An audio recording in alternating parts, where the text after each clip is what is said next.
We read your comments on our first players you meet in Fortnite video, and with your help, we're going to bring you the players you meet in a Fortnite match volume 2. I'm Darrian P. Mack for the Leaderboard. Make sure to subscribe and then click that bell icon to become part of the notification squad.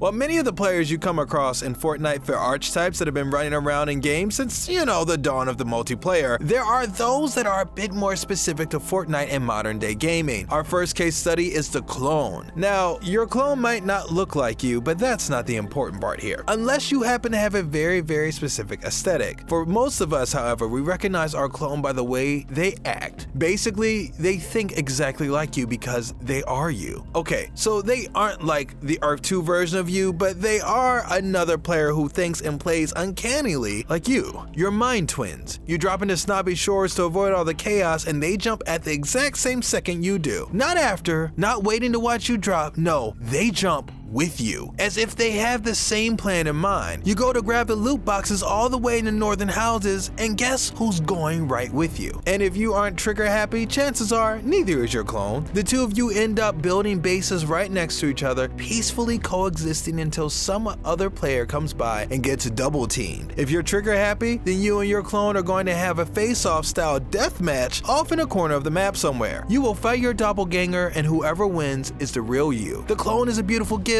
but also a terrible curse. Proceed with caution when engaging. It's always good to make sure you don't confuse the airdrop hunter with your clone. You see, the airdrop hunter will drop just after you, making sure to parachute down to almost the same area as you. They'll be sure to land just above a loot drop, and once their feet hit the ground, they're coming for your life. These guys go hard from the second that bus appears on screen, and they'll die with just as much gusto, which makes them one of the most annoying players in the game to run across, especially early in the round. Another player that just might be a scourge upon your game is a YouTuber or Twitch star. Streamers generally play pretty competitively, but aren't too obnoxious because they've got a live audience. YouTubers are looking for perfection, the perfect shot, the perfect camp spot, the perfect kill, which makes them much more of a pain. YouTubers have some fantastic setup gags and can be great players, making a match even more interesting once it gets down to the final 5, but don't be too surprised if they ruin your day. Speaking of life ruiners, there's always the guys who have to drop at tilted towers. Like the airdrop hunter, the tower prowler is out for blood. Tilted towers is right in the middle of the Fortnite map and features several multi-story buildings full of guns, ammos, potions, materials, and traps. The high buildings make it an ideal sniper nesting spot. The fact that it's right in the middle and covered in loot makes it a fantastic killing ground. Rooms are cramped, and it can be hard to tell if someone is sneaking up right behind you or if they are 3 levels above you. If you're not prepared, tilted towers will get you killed, and you probably won't have any idea why. Tilted towers' confusing layout has made it a pretty popular drop spot, which means it's a hangout for the scariest of players, YouTubers, streamers, and uber competitives. They're all at tilted towers. These are the players who will go out of their way to teabag your corpse like they're still playing Halo 2 Slayer matches, but they're also the ones who will consistently attempt to snipe you from a couple hundred feet away. So the players who just need to drop it tilted, probably not the ones you want to be dropping with. The best strategy is to let tower prowlers take each other out and then walk in to clean up the mess a little later. Speaking of troll players, the pickaxe warriors are a type of troll that you can only find in Fortnite. Pickaxe warriors are skilled, veteran Fortnite players who feel the game is best played when your sole weapon is a pickaxe. They'll have some killer cosmetics, decent gear, and probably an upgraded pickaxe slotted, but they will not pick up another weapon during the match. Half the time, they don't even use the pickaxe to gather materials and craft anything. Nope, pickaxe warriors just want to slaughter a whole lot of players with the most impractical weapon in the game. You'll be able to tell these players apart from the brand new players because they'll be rocking a very particular aesthetic. They might go with a flashy red leather jacket and a shield, or run around sporting a rabbit costume. Don't forget, they'll usually have one of the nicer axes. Pickaxe warriors are as cautious as they can be. They won't run into a massive gunfight like a Leroy Jenkins type, so you won't see them taking center stage in any showdown, but they'll definitely be there picking players off one by one. Now, we talked about the PUBG transplant a bit in our last video, but there's a very specific subset of transplants from PUBG that we missed. The ones who forgot building is a thing. You can spot these players most easily by shooting at them and watching how they react. The building challenge PUBG transplants will go find cover, run towards you if they're maining a shotgun, or possibly flee. But what they won't do is build something to cover themselves. Fortnite's building is faster than ever, and yet these guys don't even seem to know it's a possibility. And that's because deep in their hearts, they're PUBG players. Or it may be they forgot they have a pickaxe designed to gather resources so they can build. These transplants are the polar opposite of crafters, but they're also nothing like the destroyer of worlds, who will go out of their way and break down as much stuff as they can. These guys drop a metric ton of material when they die because they spend every round going to the least popular areas, breaking out their pickaxe and farming materials all day, every day. Why do they do this? Not even they know. We think it might have to be a hoarding compulsion born of too many platformers and RPGs that had breakable crates, but we're still doing our research on that one. Stay tuned. You'll find the destroyers casually swinging away at buildings, heedless of the loot drop right next to them. You can either let them go on happily tearing the island apart, or you can put them out of their misery with a nice easy headshot. Just don't shoot the wall instead, because they will turn around and come at you with a vengeance. Now, there's some crossover between destroyers and our next kind of Fortnite player, because they tend to hang out in the unpopular areas. While destroyers will be swinging their axe from the start of a match until they meet their inevitable end in a shower of material drops, the ever frustrating cowards stay in less populated areas as a survival mechanism. They aren't finding somewhere to lie in wait or going hunting for new players, they're running. These players will never drop at tilted towers or fatal fields. They'll stay on the bus until the very last second before jumping out of it and land somewhere inconspicuous, and they'll keep to the edge of the storm hoping they survive till the end by virtue of being hard to find. You'll spot these guys best by watching who runs away from the sound of gunfire, or maybe they're just in a bush. Now, as you probably know, Fortnite is available on mobile, which means we have a whole new subset of Fortnite players. The prototypical Fortnite mobile player can be spotted by their lag. Fortnite Mobile is very, very popular among high school gamers who are often playing in the middle of the day during class using their school's Wi-Fi network. So if you hop into a mobile match and you see a guy kind of teleporting around thanks to some insane lag, congrats. You have found the most typical Fortnite mobile player. Do them a favor and take them out. Hopefully they'll get that "don't play Fortnite in class" screen and actually follow Mr. Hillman's advice. There's also the mobile transplant who hopped over to the PC or console edition of the game after playing the mobile version. You can spot mobile transplants as they'll be the players who tell you something like,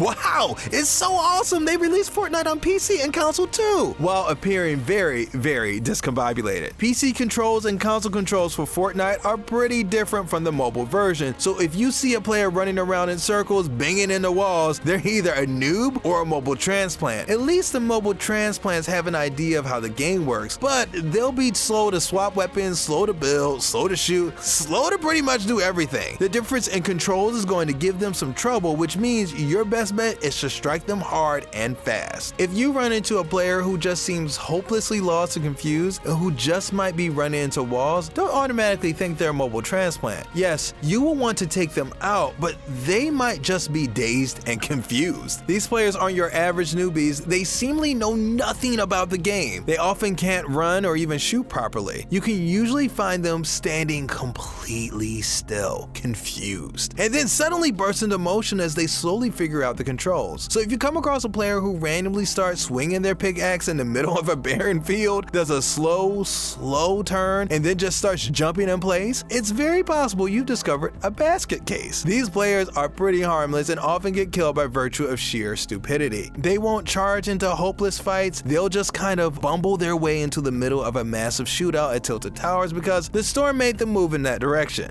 In fact, sometimes these guys just die in the storm because they have no idea what's happening. If you see someone running straight out into the storm with complete abandon, well, you probably found that basket case. That, or they're just one of those players who's in search of the most dramatic death possible. Again, I'm Darrian P. Mack, and thanks for watching People You Meet in a Fortnite Match Volume 2. Find yourself yet? No? Did we miss anyone? Comment down below and let us know. Don't forget to click that bell icon to become part of the notification squad. And if you like getting more from your games, be sure to subscribe to Leaderboard, your home for video game facts.